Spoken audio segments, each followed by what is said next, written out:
أعوذ بالله السميع العليم من الشيطان اللعين الرجيم. بسم الله الرحمن الرحيم، والصلاة والسلام على رسول الله. bayan haka, assalamu alaikum wa rahmatullahi wa barakatuh. Kamar yadda na yi alkawari cewa insha Allahu a daidai lokaci irin wannan zan gabatar da raddi ko martani ga ɗaya daga cikin matasa na social media na jihar Kano, waɗanda ka iya cewa masu da'awa ne a social media, wanda sunan shi kaman Sani Unity Bank, Sani Rabi'u Unity Bank ko Union Bank. Wannan martani da zan masa a daidai wannan lokaci ba ta rasa nasaba da wani bayani da ya fito yana yi, da sunan ko gyara ko nasiha ga ɗaya daga cikin malamanmu wanda ya kasance ɗaya daga cikin magada na Dr. Idris Abdulaziz.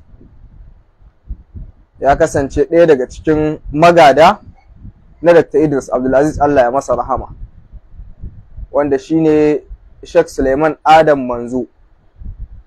Allah ya ƙara wa Malam Suleiman Manzo lafiya.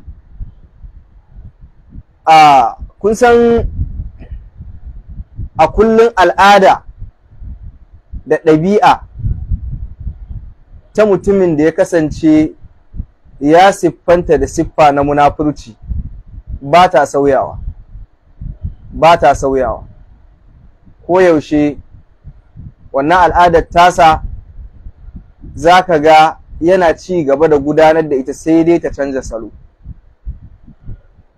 Don haka fitowansa da ya yi da sunan nasiha, insha Allahu wannan nasiha tasa bata hau layi ba, hakan ya sabbaba ni na fito na mayar masa da martani, domin na fi tunanin ni ɗin ni ne daidai shi, ba wai Sheikh Suleiman Adam Manzo ba. Na fi tunanin ni ɗin ni ne daidai shi, ni na fi cancanta na mayar masa da martani. Zan mayar masa da martani akan ababe kaman guda uku insha Allahu. Na farko, nasihan da yi wa shi Malam Suleiman Manzo, kamar yadda ya faɗa, ya ce wai nasiha ne, cewa wannan nasihan bata hau layi ba. Kuma insha Allahu za mu karanto abin da ya karanta, sai mu yi muƙarana tsakanin abin da ya karanta a cikin Majmu'ul Fatawa na Ibn Taymiyyah, Allah ya masa rahama. Za mu karanto, idan muka karanto sai mu yi muƙarana da maganan da shi Malam Suleiman Manzo ya yi martaninta, sai mu ga shin Alkanawi Sani Unity wannan hujja tasa ya kawo ta a daidai, ko kuma ya kawo hujjar tasa ba a daidai ba, kawai ya gina ne a bisa ainihin son zuciyarsa. Abu na biyu da za mu yi magana a kai insha Allahu shine maganan da ainihin shi Malam Suleiman Manzon ya mata martani. Maganan da Malam Suleiman Manzo ya yi martani ko ya ƙarin bayani a kanta, ita ce maganar da ɗaya daga cikin malamai masu nasabta kansu da sunna, wanda mai ƙoƙari ne sosai, yana kuma nasabta kansa da sunna, a wasu lokuta ma yana difa'i ma sunnan, duk da dai a wani lokaci maganganunsa suna cin karo da ainihin sunna, kuma suna cin dunduniyan sunna da ahlus sunna da ma masu karantar da sunna. don haka za mu yi magana akan wannan maganan a takaice insha Allah. Sai abu na uku da zan yi magana a kansa a wannan zaman nawa insha Allahu shine wasu maganganu da shi Alkanawin yayi, wanda shi wannan na uku insha Allahu sai an zo kan shi za mu yi bayani a kansa. Ina fatan Allah ya datar da ni ya kuma wato kare ni ga barin furta abin da yake kuskure. To abu na farko, Alkanawi ya yi maganganu, a cikin maganganun sannan ya jahilta wanda ya ga daman jahiltawa, ya wawantar da waɗanda ya ga dama ya wawantar da su, ya wotar da su, ya yi zagi, ya yi kaza, ya yi kaza, ya yi kaza, irin abin da kuma wannan abin shi yake wato ƙoƙarin ƙaƙaba ma wasu, amma kuma shi ya fito yake yi. Kai ka ce wannan ɗabi'ar tasa ta yi kama da wani dakta a Misau, wanda koyaushe rubutunsa yana yi ne akan gyaran usulubi, amma daidai lokacin da ya zo zai yi magana akan gyaran usulubi sai ka samu shi kuma ya ɓata nasa usulubin. Zai iya zagi ya ce ma wasu jahilai saboda rashin usulubi irin nasa, zai iya ce ma wasu 'yan taratsi saboda rashin usulubi irin nasa, zai iya ainihin faɗan wasu munanan kalamai a ƙoƙarin wato tabbatar da abin da yake so ya tabbatar, amma kuma kafin ya tabbatar da abun sai ya rusa ta hanyar yadda shi yake gudanar da kalamansa. Amma abun mamaki ne Sani Alkanawi Unity Bank ya zo yana magana yana jahilta mutane, ya ce a kaza sai dai jahilai, sai dai jahilai, wanda na rantse da Allah Ubangiji guda ɗaya wanda babu wani abun bautawa da gaskiya sai shi. Wallahi idan kana bibiyan Alkanawi tun daga wajen muƙaddima kawai, tun daga wajen isti'aza zai nuna maka shi tukururun baƙin jahili ne. Idan har kana bibiyan Sani Rabi'u Unity Bank zai tabbatar maka da cewa shi jahili ne namba ɗaya, saboda wallahi bai iya isti'aza ba. Ko akan wannan maganar da ya akan Malam Suleiman Manzo sanda na ji, sai kuma na saba ji, duk da wani lokaci ya taɓa zama ya dinga martani ma wani bai iya muƙaddima ba, yana ce innal hamdalillahi nahmadahu, a maimakon nahmaduhu ya ce nahmadahu, ya ɓata wasali. Haka Sani Unity Bank yake ɓata wasalin na a wajen isti'aza, a maimakon ya ce a'udhu billahi minash shaitanir rajim, ku je ku bibiya za ku ji minash shaitanir rajim yake cewa. Kowane jahili ne ya karantar da shi haka ake karanta isti'aza uku. A'udhu billahi minash shaitanir rajim, shaitanu a ta ina zai yi, ta yaya haka zai karantu, min kuma ya zamo shaitanu a gaba, nu ta yaya? Yanzu ba jahili da kiki ba, dolo wanda bai san ka'idar larabci ba, jahili jakin aji. Wannan ina muku ne da ina magana ne da irin yaren da yake yi, yadda yake jahilta mutane, alhali shine tukururun bakin jahili wanda ko isti'aza wallahi bai iya ba. Kuma ku je ku bibiya, ai ga maganganun nasa a fejinsa, ku je ku bibiya, yana iya karanta isti'aza daidai, ba shaytanu yake cewa ba. In ba shaytanu yake cewa ba sai ku dawo ku ƙaryata ni. Amma mutumin da ko isti'aza bai iya ba, shi ne in ya zo magana akan wasu, shi ne yake ce mina shaytanur rajim. In ya zo magana akan wasu, zai iya ce musu jahilai, zai iya ce musu jahilai, kuma ko isti'aza bai iya ba. Wannan ba ɗabi'a bane, ba ɗabi'a bane da ya dace a ce Sani Unity ya siffanta da shi. Ya kamata ya fara bibiyan irin yadda yake karanta abubuwa tukunna tun daga kan isti'azansa. To amma ba wai damuwan mu dinga bibiyan kurakuran mutane bane. Aƙalla idan mutum yana yada alkhairi, yana da kyau ka karfafa masa gwiwa akan wannan alkhairin da yake yadawa. ba daidai bane, ba fahimtar mu bane wai mu zo mu dira akan mutum sai mun kai shi ƙasa, ba fahimtar mu bane. Amma inda yake jahilta mutane abun mamaki ne, tukururin bakin jahilin jaki irin shi yazo in ba jakin aji ba, isti'aza baka iya ba, isti'aza baka iya ba, amma ka iya duk lokacin da ka zauna kaza ba ka'idan karatu bane, kaza ba ka'idan ilimi bane, kaza ba ɗabi'an ɗaliban ilimi bane, wannan ba layin karatu bane, amma kuma a daidai lokacin sai a samu kai kuma bakin jahili ne, isti'aza ma baka iya ba. Don haka abu na farko da zamu mai da hankali akai shine maganan da yayi na nasiharsa akan maganan Malam Suleiman Manzo. Magana na farko da zan fara tattaunawa akai shine maganan da yayi wanda kamar yadda na faɗa muku abun bata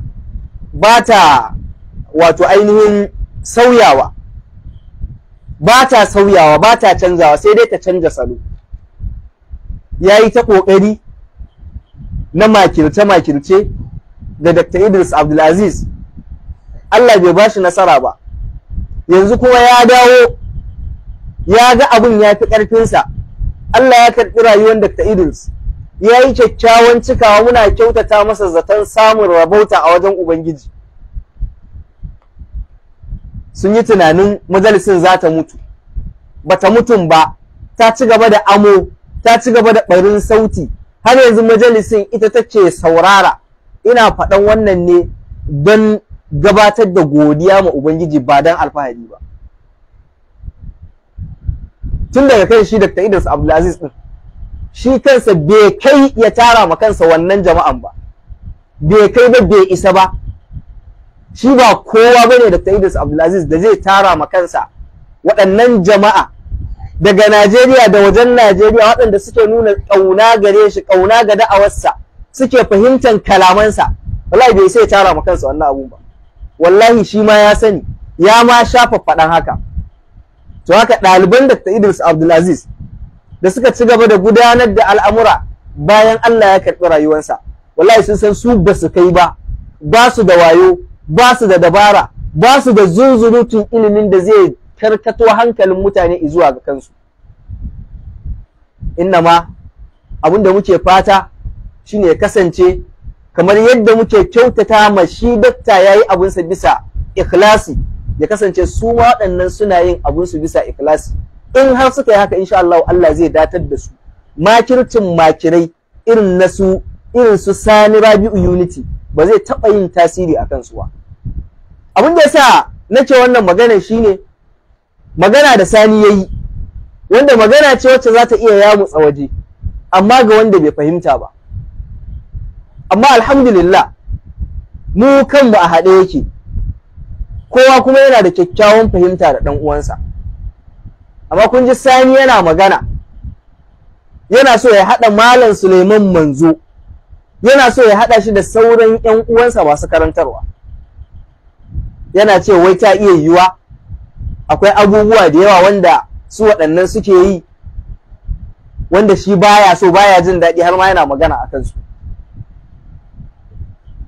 Kaga mai sauraro ko kuma su waɗanda ake magana a kansu za su iya fahimtan kaman Malam Suleiman Manzo ya yi magana da wani ne, ko Sani Rabi'u Unity, ko kuma wani wanda yake tare da shi ta ƙasa, ya ce masa abubuwan da misali Dr. Jamil yake yi baya tare da shi, abubuwan da Sheikh Aliyu yake yi baya tare da shi, abubuwan da Sheikh Albani At-Tanshawi yake yi baya tare da shi, abubuwan da Sheikh wato Ibrahim Mangu yake yi baya tare da shi, abubuwan da Sheikh Husaini Albarnawi yake yi baya tare da shi.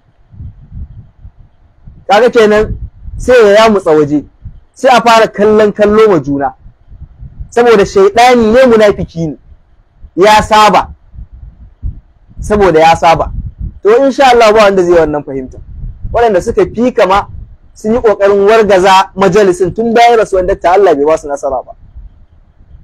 Allah bai ba su nasara ba. Ballantana Sani Rabi'u Unity, ba abin da za ka iya yi. To don haka maganar da ya yi da sunan nasiha, wanda ya karanto a maganar Ibn Taymiyyah Allah ya masa rahama akan wasu alfaz, za mu maimaita karatun. Idan muka maimaita karatun sai mu yi muƙarana tsakanin waɗannan maganganu na Ibn Taymiyyah da kuma abin da yake faruwa a yanzu. Shin abu ɗaya ne ko kuma munafurci ne irin na Sani wanda ya saba ya fito ya yi ta a yanzu? Za mu gani. Da farko maganan da ya kawo, maganar Ibn Taymiyyah da ya kawo, wanda yake cewa fa ma'lumun annal alfaza naw'ani, yace sanannen abu ne, yace sanannen abu ne cewa lafuza sun kaso gida biyu. Kun ga Ibn Taymiyyah bai kawo na uku ba, bai kawo na uku ba. Kenan Ibn Taymiyyah ya taƙaita maganarsa ne akan waɗannan alfaz guda biyu wanda zai yi magana a kansu. Za mu kawo su, in muka kawo su sai mu ga ta dace da maganan da Malam Suleiman Manzo ya yi, ta dace da maganan da Malam Suleiman Manzo ya yi raddi a kanta, ya yi martani a kanta, ko ya yi jan hankali da nasiha a kanta. Ma'ana sai mu ga lafazin asabul izala za ta shiga ƙarƙashin wannan magana ta Ibn Taymiyyah ko ba za ta shiga ba. Da haka yace lafzun, yace lafazi na farko shine lafazin da ya kasance warada fil kitabi was sunnati, ya kasance tabbatacce ne, ya tabbata fil kitabi a cikin alqur'ani was sunna da kuma sunna, hadisan manzo Allah sallallahu alaihi wasallam, wal awil ijma' ko kuma ijma'i na malamai.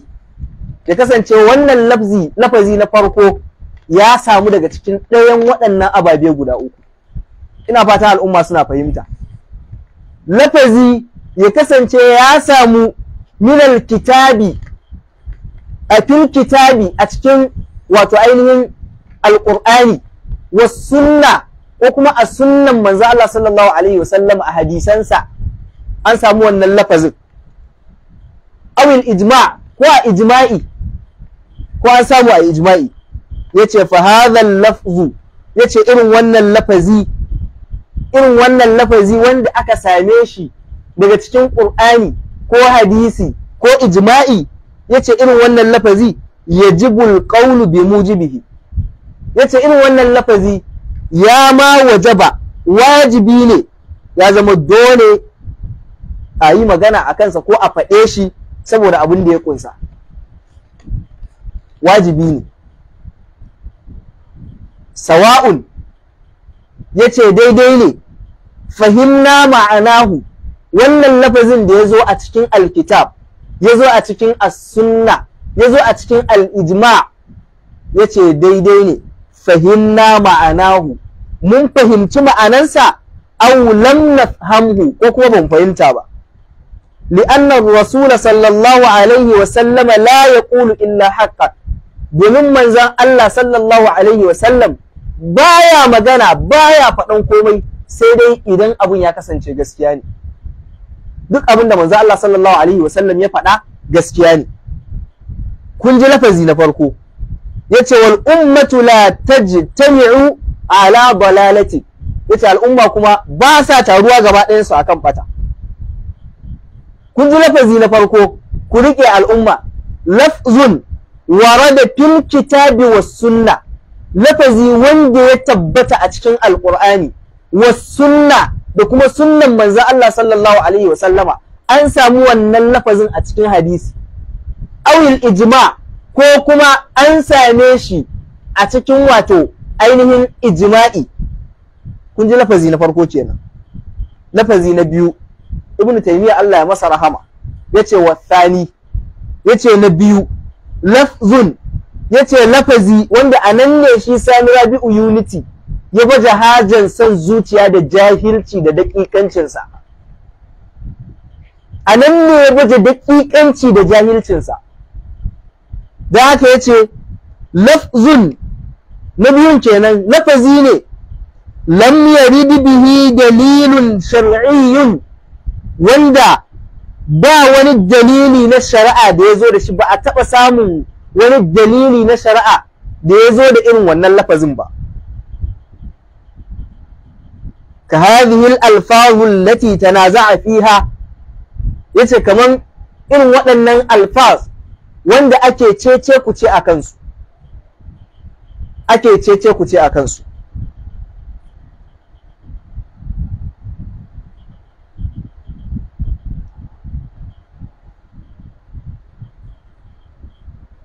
yace allati tanaza'a fiha ahlul kalami wal falsafa, yace hadha yaqulu huwa mutahayyizun wa hadha yaqulu laysa bimutahayyiz wa hadha yaqulu huwa fi jiha wa hadha yaqulu laysa huwa fi jiha wa hadha yaqulu huwa jismun aw jawahirun wa hadha yaqulu laysa bijismin wala jawahir. فهذه الألفاظ ليس على أحد أن يقول فيها بنفي ولا إثبات حتى يستفسر المتكلم بذلك. kun ji lafazi wanda ba wani dalili na shari'a da ya zo da shi, shine har Ibn Taymiyyah ya bubbuga misalai, amma point din da nake so ku rike shi ne lafazi ne wanda ba wani dalili na shari'a da ya taba zuwa da shi, ba wani dalili na shari'a da ya zo da shi, ku rike. kun ga wancan lafzun ne warada fil kitabi was sunnati aw al ijma', wannan kuma lafzun ne lam yarid bihi dalilun shar'iyyun, ba wani dalili na shari'a da ya zo da shi, ba wani dalili na shari'a da ya zo da shi. to irin wannan lafazi wanda ba wani dalili na shari'a da ya zo da shi, to irin shi ne idan mutum yayi, irin shi ne idan mutum yayi shine ba da ka lazimta masa wani abu ba, hatta yastafsira almutakallimu bidhalika, har sai an nemi ƙarin bayani. shi wanda ya faɗi wannan kalmar ya zama ya yi jawabi, ya faɗi abin da yake nufi da wannan kalmar, ya zama ya yi jawabi, ya faɗi abin da yake nufi da wannan kalmar. ma'ana ku riƙe lafazin da bata zo a cikin ɗaya daga cikin dalilai na shari'a ba, babu a alkitab, babu a sunna, babu a alijma, babu. kun gane? to irin wannan ne idan mutum ya yi magana a kai, subhanallah. an ɗauke wuta, bari mu ɗan kunna haske, bari mu kunna haske.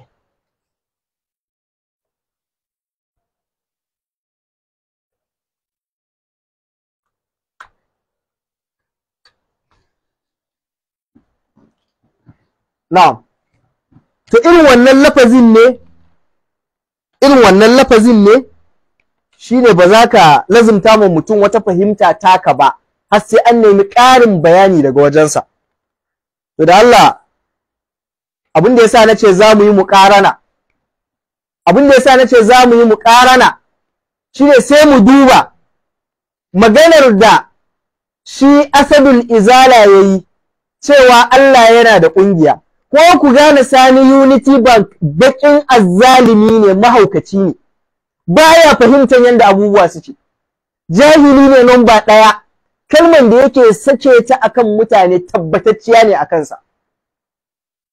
Yanzu don Allah, in ba jahili ba, in ba daƙiƙi ba, akan me za ka zo ka yi magana akan maganan da baka saurara ba? Shi ne bakin sai ya ce bai saurara ba, ya ce bai ji maganan da Asadul Izala yayi ba. Akan me za ka zo ka yi magana? Akan me za ka zo ka yi magana?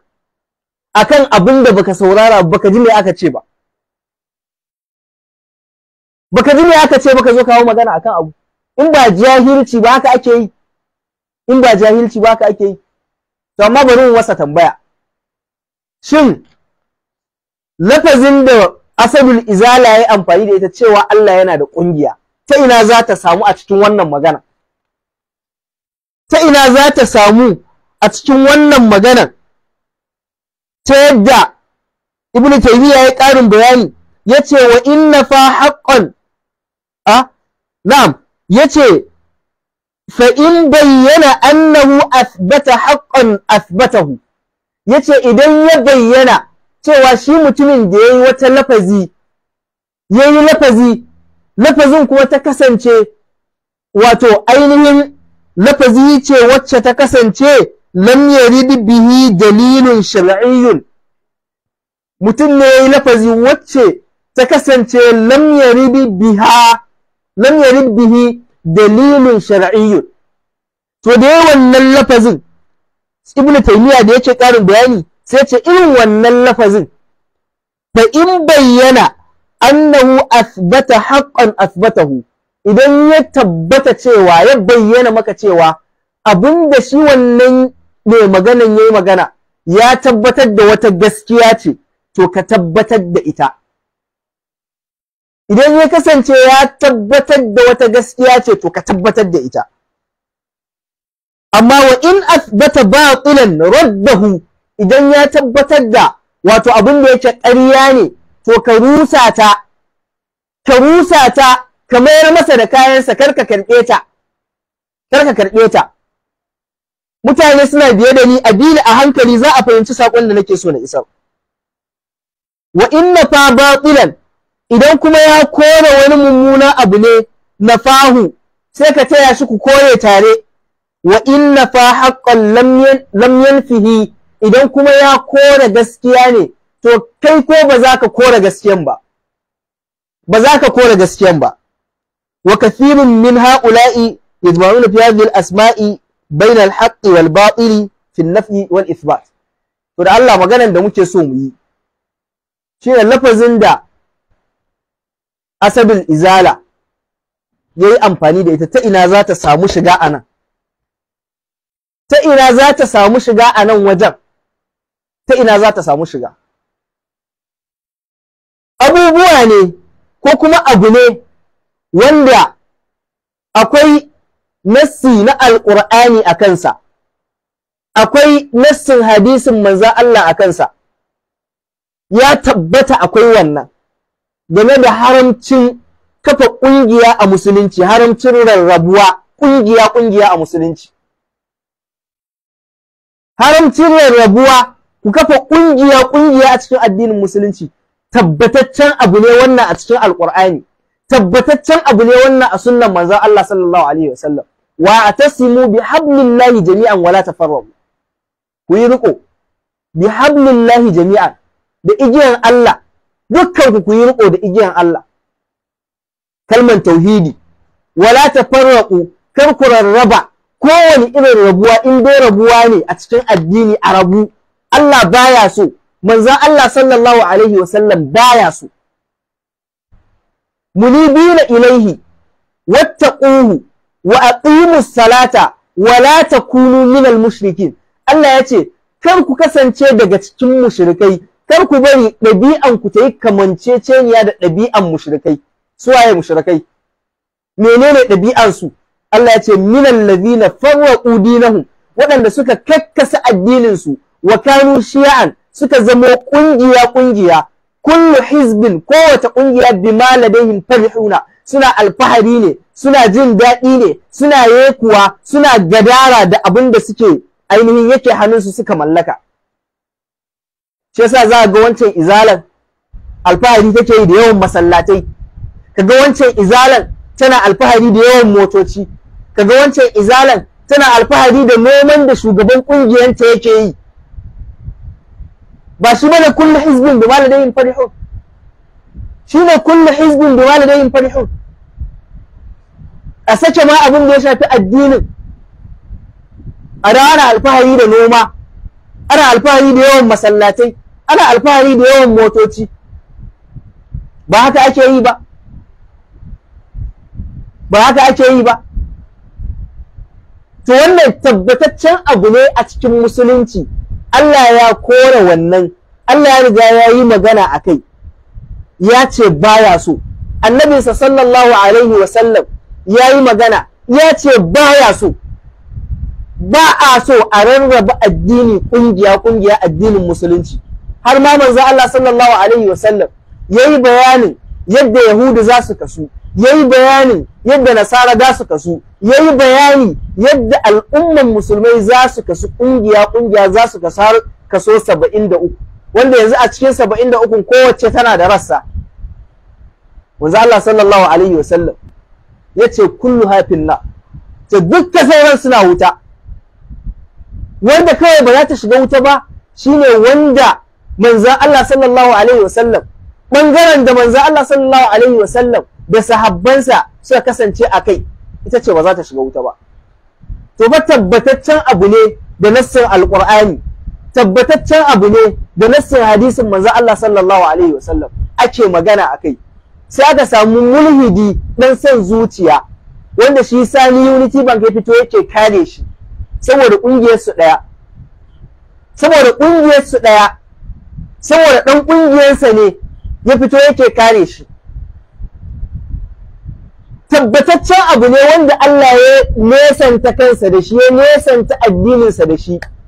Sai aka samu wato asalin izala ya zo, ba wai maganan ya ma ƙaryata abun ko kawai ya yi wani tawilin da zai yi ba, sai ya ce a'a wannan abun Allah ma yana da shi, wannan abun wai Allah ma yana da shi,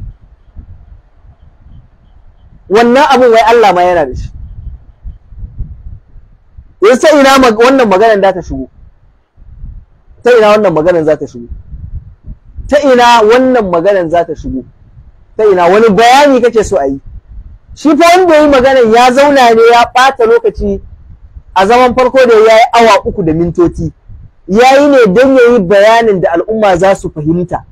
A cikin bayanin da ya don al'umma su fahimta, a ciki ne fa ya ce Allah ma yana da ƙungiya. Kuma kai saboda jahilci da daƙiƙanci baka ma saurara baka ji abin da aka ce ba, saboda ka tabbatar da irin annamimanci da munafurcin da ka saba yi, wanda hatta ƴan uwanka ƴan kanan, hatta ƴan uwanka matasan da kake tare da su ƴan kanan sun san halinka, shi yasa ma wasu baka tare da su yanzu. Shi yasa wasu baka tare da su yanzu. Da haka maganan kuma maganan da Asadul Izala yayi magana ce take kishiyantar maganan Allah, magana ce take kishiyantar maganan manzo Allah sallallahu alaihi wasallam. Babu yadda za a yi ka ɗauko maganar Ibn Taymiyyah saboda ka zalunce shi ka zo ka ce wai za ka kare wannan maganar da ita. Ina fata al'umma sun fahimta. Babu ta yadda za a yi wannan maganar su haɗu. Ibn Taymiyyah Allah ya masa rahama ba wai yana magana akan wanda ya zo da wani abu don ya ƙaryata wata magana ta Allah bane, don ya ƙaryata tabbataccen abu wanda ya tabbata a nassi, ba akan wannan Ibn Taymiyyah yake wannan maganan ba, ba akan wanne yake wannan maganan ba. Wannan tabbataccen abu ne wanda Allah ya yi magana akai, Allah ya yi magana akai. Wa anna hadha sirati mustaqiman fattabi'uhu wa la tattabi'us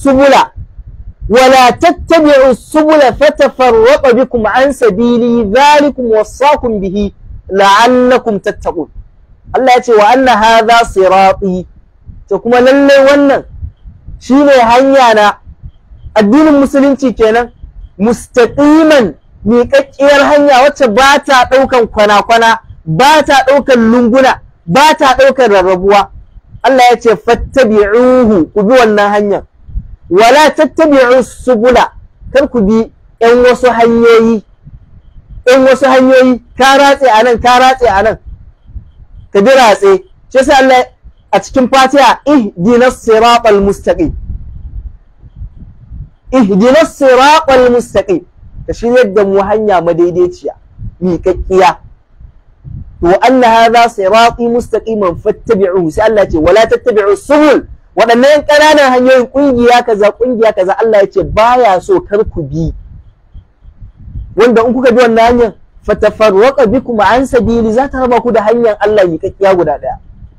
Allah ya ce zalikum wasaqum bihi, da wannan ake muku wasiya, da wancaninka ake muku wasiya, la'allakum tattaqun, me yiwa in kuka yi haka za ku ainihin kasance masu takawa, masu kiyaye dokokin Allah. Da haka menene alaƙar maganar Ibn Taymiyyah da maganan asadul izala wanda tabbataccen nassi ne na nusus na shari'a sun tabbatar da abu, shi ya zo ya kore, bayan ya kore ma ya yi ƙarya ma Allah, kuma ya san ƙarya ma Allah arnanci ne, zindiƙanci ne. Ina abin da ba ku so a faɗan kenan. Ya san asalin izala, ya san abin da ya ƙarya ne ma Allah, ƙarya ne wa manzan Allah, ya san abin da ya arnanci ne, kafirci ne. Kuma wallahi duk wanda ya yi wannan abin bisa kare son zuciyarsa, duk wanda ya jingina ma Allah wani abu don ya kare son zuciyarsa, wallahi ya zama arni, ya zama arni, ya zama arni. Idan ka karanto maganan malamai ko maganan wani malami, to ni ma ba zan saka karanto maganan wani malami. Ai malaman suna da yawa. Malaman suna da yawa. Malaman suna da yawa. Ibnul Jawzi Allah ya masa rahama, a ƙarƙashin wannan aya ta ainihin cikin suratul Nahli, yanda Allah yake cewa wala taqulu lima tasifu alsinatukumul kadhiba hadha halalun wa hadha haramun litaftaru ala Allahi al-kadhiba innal ladhina yaftaruna ala Allahi al-kadhiba la yuflihun. A ƙarƙashin wannan aya da Allah yake magana yake cewa kuma yake cewa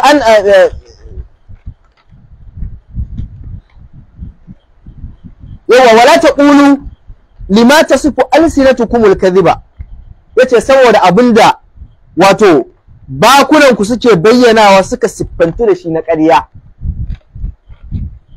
saboda ƙarya da bakunan ku suke bayyanawa suka siffantu da shi. Allah ya ce kar ku ce wannan kaza halal ne wannan haram ne, litaftaru ala Allahi al-kadhiba, dan kawai ku ƙagi ƙarya ku jingina ma Allah. Afwan.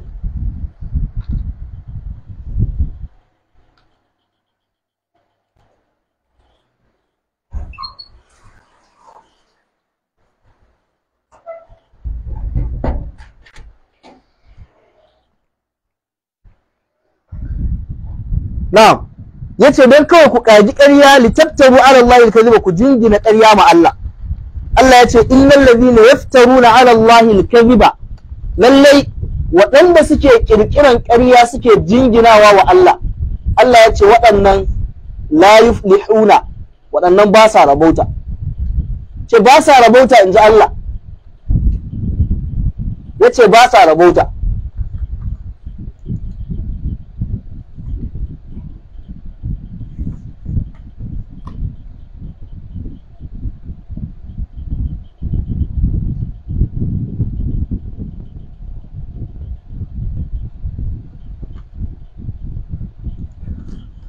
Na'am, ayi hakuri.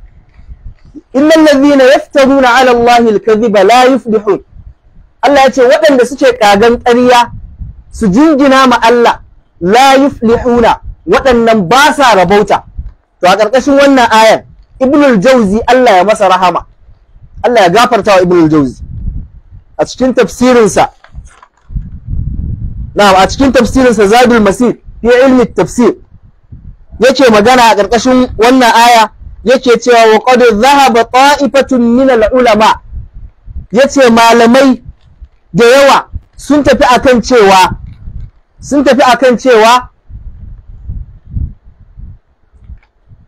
wa qad dhahaba ta'ifatun min al-ulama, yace malamai da yawa sun tafi akan cewa ila anna al-kadhiba 'ala Allah, cewa lallai yin ƙarya ma Allah annal kadhiba ala Allah, lalle yin ƙarya wa Allah wa ala rasulihi, da yin ƙarya wa manzan Allah sallallahu alaihi wa sallam, kufrun, kafirci ne, arnanci ne. Ina maganar da ba kwa so kenan. To mun faɗa abinda Musa Asadul Izala yayi wallahi arnanci ne, ko babu wani shafeffe da mai, babu wani mai gashi a ido wanda za mu ɗaga masa ƙafa a lokacin da yayi wa Allah ƙarya ko yayi wa manzan Allah sallallahu alaihi wa sallam ƙarya, babu wanda za mu ɗaga masa ƙafa akan wannan. wallahi sai mun fito mun faɗi abin da ya faɗa cewa ƙarya ne, abin da ya yi ƙirƙiran ƙarya ya jingina wa Allah, kuma hukuncin abin da ya yi duk wanda ya aikata irin wannan aikin aiki ne na kafirci wallahi, kuma in bai tuba wallahi ya yi ridda ya zama arni, don wallahi da sani yayi. Ina abin da ba ku so a faɗa kenan, to na faɗa abin da Asabul Izala ya arnanci ne, kafirci ne. Sani Unity, ina abin da ba ka so a faɗa kenan, arnanci ne, arnanci ne. Littafi ka buɗe, mu ma ita muka buɗe, mu ma ita muka buɗe. Ibnul Jawzi Allah masa rahama ga maganansa kuma yace wala raiba, yace babu kokonto ba shakka, annal kadhiba ala Allah, lalle yin ƙarya wa Allah wa ala rasulihi, da kuma yin ƙarya wa manzon Allah sallallahu alaihi wa sallam, muta'annidan bisa ganganci, yace fi tahlili haramin, wajen ainihin halatta subhanallah, ai hakuri ina mura, wajen halatta haram, au tahrimi halalin, ko kuma haramta abin da yake halal ne, yace kufrun mahdun, yace wannan tsantsan kafirci ne, tsantsan arnanci ne. Ina abin da ba kwa son ji kenan, gashi nan ba ni na faɗa ba, karantowa nayi, kaje a duba an ba gani a cikin littafin ba sai a ce ƙarya nayi, sai a ce ƙarya nayi. Ba lazimta masa magana aka yi ba, shi ya faɗa ya ce Allah yana da ƙungiya. Ina Allah ya faɗa? Wani tawili zai iya ya samu ƙungiyar Allah? Ta ina zai samu?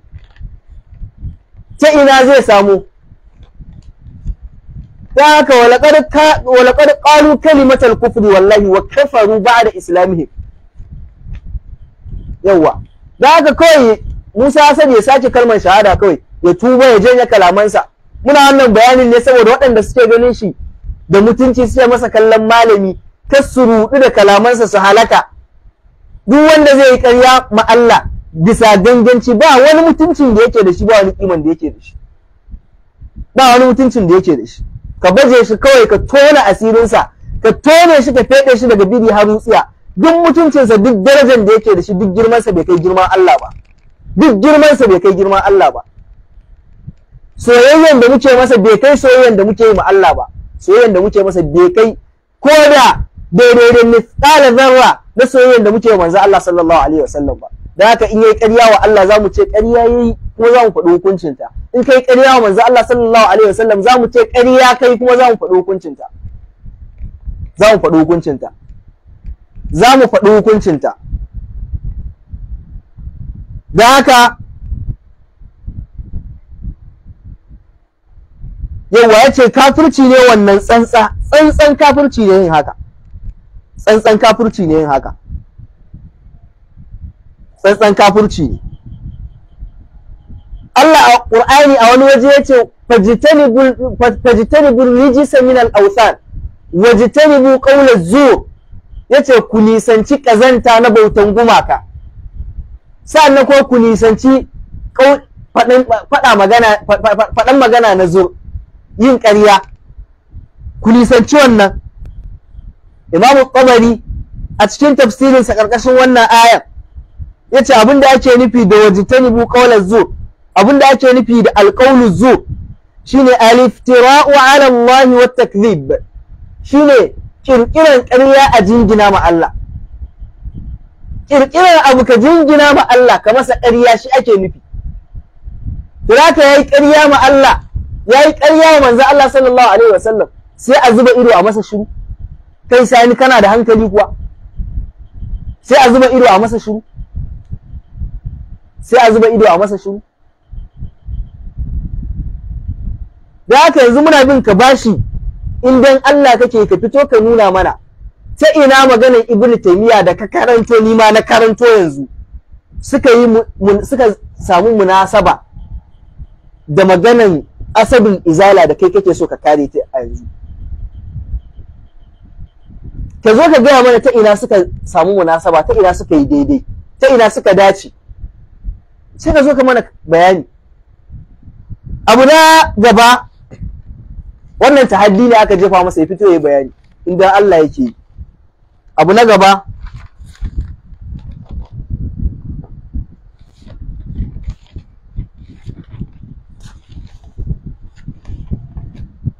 abu na gaba, tambaya na gaba ƙarƙashin wannan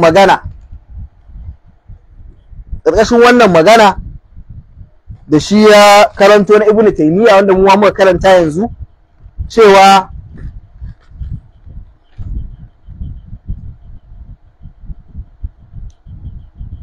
wathani lafzun lam yarid bihi dalilun shar'iyyun, yace na biyu shine lafazi wanda ba wani dalili na shari'a da ya zo da shi, shine lafazi na biyu wanda kuma a kanta ne ya tsaya ya dinga yin wasu maganganunsa saboda kunci da yake da shi da dutsen tashi majalis. Malam Suleiman Manzo ba dai kula ka ba, ga karamin almajirinsa dan karami daga ciki, ni ne daidai kai kuma na ma tahaddi, in dan Allah kake ka fito ka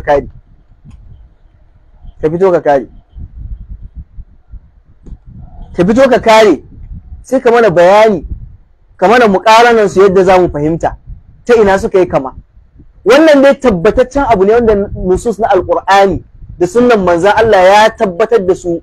Asadul izala ya zo ya kore ya yi ma Allah ƙarya yi ma Allah, kuma ga shi nan ga tabbatacciyar hukuncin wanda ya ƙarya ma Allah a cikin littafin Allah, ga bayanin malamai shi aka tabbatar. Malam Suleiman Manzo ma bai ma fitar ma da abun fili ba, nasiha yayi da jan hankali. Da ka yi ka zo ka mana bayani, in dan fa Allah kace yi kenan, in dai ba wani abu bane kamar yadda muke zargin ka. Abu na biyu, lafzun lam yarid bihi dalilun shar'iyyun, lafazi wanda babu wani dalili na shari'a da ya zo da shi. Da Allah Sani Unity Bank, Sani Rabi'u, da Allah ka san da wannan maganan ta Ibn Taymiyyah, ka san da ita a lokacin da Dr. Idris Abdul Aziz, jama'a ku saurara ku ji, a lokacin da dakta ya fito yayi magana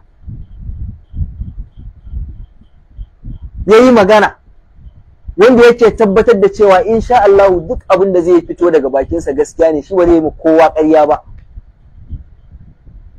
Sani Unity Bank, ka fito ka ce dakta ya mayar da kansa annabi, ka dinga ebo wasu karance-karancen ka na iskanci don ka kare son zuciyanka, ka ce dakta ya mayar da kansa annabi. Me yasa a lokacin da dakta ya yi wannan maganan baka duba wannan magana ta Ibn Taymiyyah da yace hatta yastafsira al-mutakallimu bidhalika? Me yasa baka tambayi dakta ba? Me yasa baku yi tambaya ba? Me yasa baka yi istifsari ba? Me yasa baka yi ba? In dai kai ba munafiki bane, in kai ba shaydani bane, annamimi, me yasa baka yi haka ba? Sai yanzu ne da aka taba asadul izala, saboda ɗan izala ne ɗan uwanka, a nan ne kasancewa sai an tambaye mutum hatta yastafsira al-mutakallimu bidhalika, har sai mai magana yayi bayanin abin da yake nufi. Baka san hatta yastafsira al-mutakallimu bidhalika ba a lokacin da Dr. Idris Abdul Aziz yayi magana, ka zo kace ya mai da kansa annabi, munafiki. Baka sani ba. Yanzu dan Allah, in ba munafiki ba, ai kabiyan sun so su dan yi kama, ba ma sun yi kama ba. Maganar da Dr. Abdul Aziz ta dace da wannan magana da Ibn Taymiyyah yi, ya dace. Shi yasa ma Ibn Taymiyyah Allah ya masa rahama yake cewa fa in bayyana annahu, bayan ya ce hatta yastafsira al-mutakallimu bidhalika, ma'ana sai ka tambayi wanda yayi maganan, ka tambaye shi yayi jawabin me yake nufi. Me yasa baku tambayi Dr. Idris Abdul Aziz me yake nufi da yake cewa duk maganan da zai fito daga bakinsa gaskiya ne ba? Me yasa baku tambaye shi ba? Me yasa baku tambaye shi ba? Ai ba kun tambaye shi a lokacin da kuka tambaye shi, to sai mu koma dai mu dawo kan karatun da ka karanta ni Ibn Taymiyyah. Fa in bayyana annahu athbata haqqan athbatahu, idan ya bayyana maka cewa abinda Dr. Idris Abdulaziz ya tabbatar cewa gaskiya ya tabbatar, sai ya bayyana maka kaje ka bibi karatuttukansa gaba ɗaya kaga bai taɓa yi ma kowa ƙarya ba, kaga bai taɓa yi ba, to asbatahu kai ma sai ka tabbatar da shi ka ce haka ne, haka ne, kai sai ka kyautata masa zato akan wannan. Amma da ke ba ɗan izala bane ɗan uwanka, kana da wani gilmi game da shi a zuciyanka, sai ka zo ka ce ya siffanta kansa da annabi wanda har ya mutu Allah ya isa yake ja maka, kuma insha Allah sai Allah ya isa da Idris Abdulaziz ya bi ka, mu ma ko mun ma Allah ya isa, ko ba za mu taba daga ma kafa ba. Dan ni a rayuwa na ba wanda na tsana kaman munafiki, na dan munafiki a rayuwa na. Munafiki bai da kima ko na minti daya a wajena, haka kuma makaryaci bai da kima a wajena ko na minti daya. Duk girman ka, duk yanda al'umma suke daukan ka, in kai munafiki ne ko makaryaci ne wallahi baka da mutunci a wajena. Tarbiyyar da aka mana kenan. In kai munafiki ne ko makaryaci ne, musamman ma kuma me yin ƙarya wa Allah, musamman me yin ƙarya wa Allah, wallahi bai da wani mutunci, bai da wani kima. In dai mutum makaryaci ne kuma ƙaryansa ta tashi daga kan bayin Allah, ta tashi daga kan wato ainihin abun halitta ta koma kan mahalicci, to wallahi bai da wani mutunci, bai da wani kima, bai da daraja. Da haka asalul izala yayi ƙarya wa Allah, yayi ƙarya wa Allah, ya ƙarya wa manzo Allah sallallahu alaihi wasallam. An fito an yi magana, an masa nasiha, yawancin fa masu masa nasiha amma sun tsaya suna ta kwane-kwane, ba su fito sun faɗi maganar da ya faɗa kalman kafirci bane, ba su faɗi cewa arnanci bane. Gashi mun karanta maganar Ibnul Jawzi Allah ya masa rahama, mun karanta maganar Ibnul Jawzi Allah ya masa rahama, cewa irin wannan yin ƙarya wa Allah kafirci ne, arnanci ne. وقد ذهب طائفة من العلماء إلى أن الكذب على الله وعلى رسوله كفر. malamai da yawa sun tafi akan cewa yin ƙarya wa Allah da manzansa da gangan a bisa ganganci kufrun kafirci ne. wala raiba anna al-kadhiba ala Allah, kuma babu kokonto cewa lalle yin ƙarya wa Allah wa ala rasulihi da kuma yin ƙarya wa manzo Allah sallallahu alaihi wa sallam muta'ammidan a bisa ganganci fi tahlili haramin, wajen halatta haram, au tahrimi halalin, ko kuma ainihin haramta halal, yace kufrun mahdun, wannan tsantsan kafirci ne. Yawancin masu magana akan asalin izala suna ta wani dungu-dungu, suna ta wani ɓoyewa, suna ta wani kwana. Ku faɗa masa kalman da ya furta kalman kafirci ne, arnanci ne, ya tuba ya janye. Ku gaya masa, ku gaya masa. Amma an samu munafiki dan san zuciya, ya zo yanzu nasihan da aka yi mu asadul izala, wai shine yake so wai ya zo ya rusa wannan nasiha, saboda dan uwansa ne dan son zuciya, saboda dan uwansa ne dan son zuciya, saboda dan uwansa ne dan son zuciya.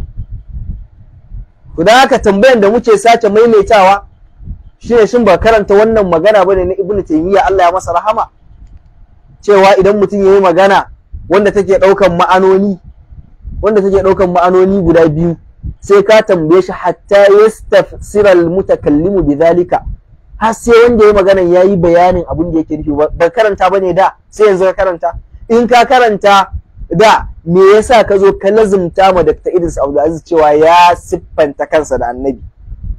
In kuma da baka karanta bane, sai yanzu me yasa baka fito kai ma al'umma bayani cewa yanzu ka fahimci abin da ka faɗa da kuskure bane? Bal ma bayan rasuwan Dr. Idris Abdulaziz ina magana kai cewa kaga wasu suna nuna nadamar su akan raddi da suka yi ma dakta, amma kai baka taɓa yin nadama ba, saboda kai mutakabbir ne, saboda kai jabberi ne, saboda kai jabberi ne.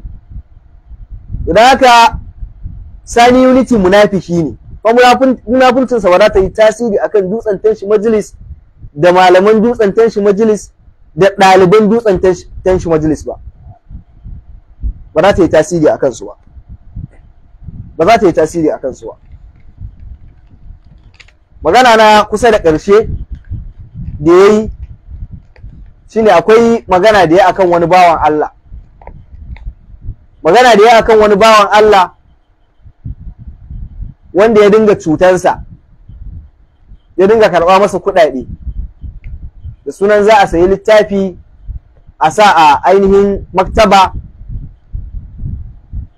al'umma, musamman ɗaliban ilimi su amfana su karantar da al'umma. Ba ka sayi littattafa duk da ma ana zargin kuɗin da aka tura ya fi ƙarfin waɗannan littattafa.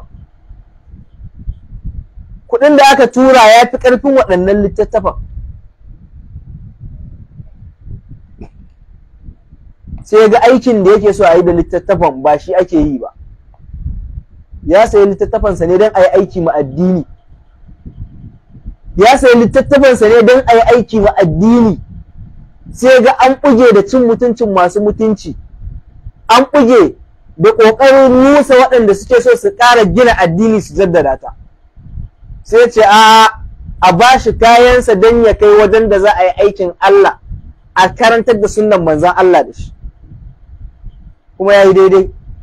Na lura wannan abun yana ƙuntata ma Sani Unity. Sani Unity ka yi haƙuri. Ka yi haƙuri. Ka yi haƙuri, wannan abu ya daina ƙuntata maka. Laifinka ne. Laifinka ne. Laifinka ne fa. Laifinka ne. Akwai mutanen da in ka gan su ka san gaskiya suke so, in ka san ba za ka siffanta da irin wannan siffan ba, kar ma ka fara hulɗa da su. Saboda za a ji ku. Kamar Dr. Idris Abdulaziz, Allah ya masa rahama. Akwai irin ɗabi'un da in ka san kana da shi, kar ma ka zo kusa da shi, da a ji ku. Haka nake kyautata tsammani ma shi wannan bawan Allah da ya karɓi littattafansa kuma ya kai ta wajen da yake kyautata tsammanin za a yi aiki da ita yadda ya dace. Kaga abun yana damunka, wallahi yana damunka. Yana damunka. Yana damunka sosai. Ka gagara haƙuri, kullum sai ka bayyana wannan abu, sai dai ba za ka yi magana ba. To ya kai abinsa ne zuwa wajen da yake ganin insha Allah za a yi aiki da shi yadda ya dace. Abu na gaba, ko da dai ya kamata ma in taƙaita ne a nan, amma kafin na taƙaita ina ƙara jaddadawa Sani Rabi'u Unity Bank ya fito ya mana bayani ta ina wannan magana na Ibn Taymiyyah, Allah ya masa rahama, ya zama hujjan da za a kare maƙaryan da Asadul Izala yayi ma Allah, wanda kuma ƙarya ma Allah kafirci ne, arnanci ne. Arnanci ne wanda ya ƙarya ma Allah, wallahi tallahi da gangan, wallahi ya ridda. Wallahi ridda ne yin ƙarya wa Allah da gangan. Wallahi yin ƙarya wa Allah da gangan, wallahi ridda ne, kafirci. Allah kafirci ne.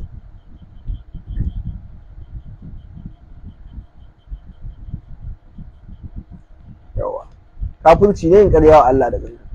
Da haka fito ka mana bayani ta ina wannan magana ta Ibn Taymiyyah za ta zamo kariya ma wanda ya yi ƙarya wa Allah kuma a bisa ganganci. Allah ya ce kar a kasu, kai kuma ka zo ka ce bayan ma kasuwa halal ne, Allah ma yana da nashi kashin.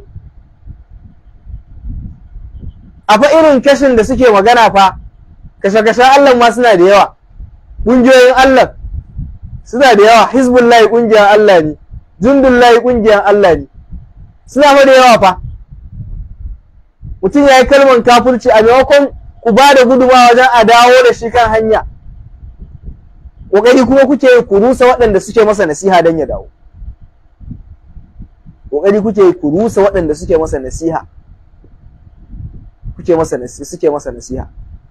Da haka wannan magana ta Asadul Izala kafirci ne kaɗa, kalman kafirci ya furta. Kalman kafirci ya furta. Kuma idan ya tabbata a bisa ganganci wannan kalmar, wallahi yayi ridda. Wallahi in dai a bisa ganganci wannan, wallahi yayi ridda. Wallahi sai dai ya dawo kawai. Shine gaskiyar magana. Dan haka munafurcin ka Sani Unity insha Allah ba za ta yi tasiri akan wato dutsen tanshi majalis da kuma almajiranta ba.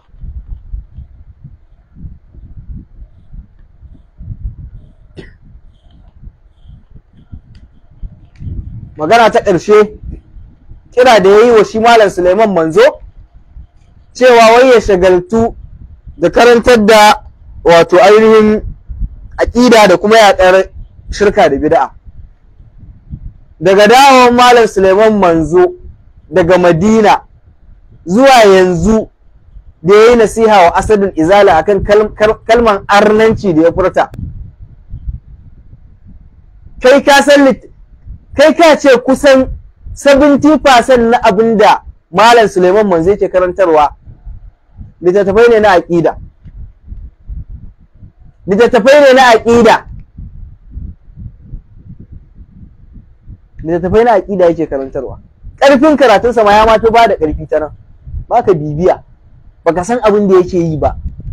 Kwatsam kawai idan ya yi gyara ma wani wanda kuke da fahimta iri ɗaya da shi akan son zuciya, yanzu ka fito shi ma da ka rusa shi. To maganar ka ba za ta yi tasiri a kan shi ba. Kuma kai dai, kamar yadda ka ce kana magana da wanda ya kai, to kai baka kai yayi magana da kai ba. Kai baka kai ba. Da haka insha Allahu zan dakata a nan. Program na gaba insha Allah za mu buɗe layin kira. Yau ɗin daman bai samu ba sakamakon wato ruwan sama da ake yi, shi yasa ba mu samu cikakken dama na gabatar da shi wannan program ɗin ba.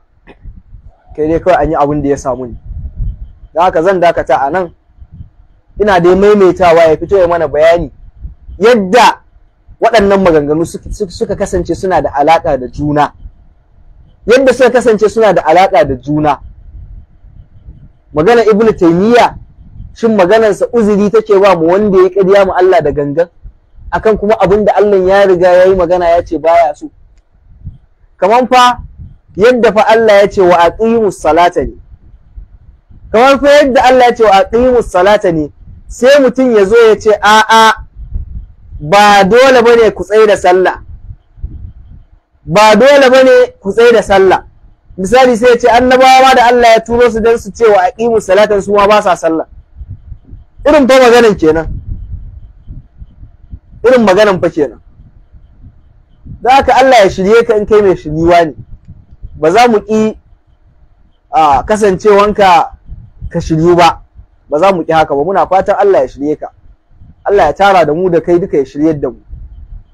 Ya tara mu duka ya shiryar da mu. Zan dakata a nan insha Allahu.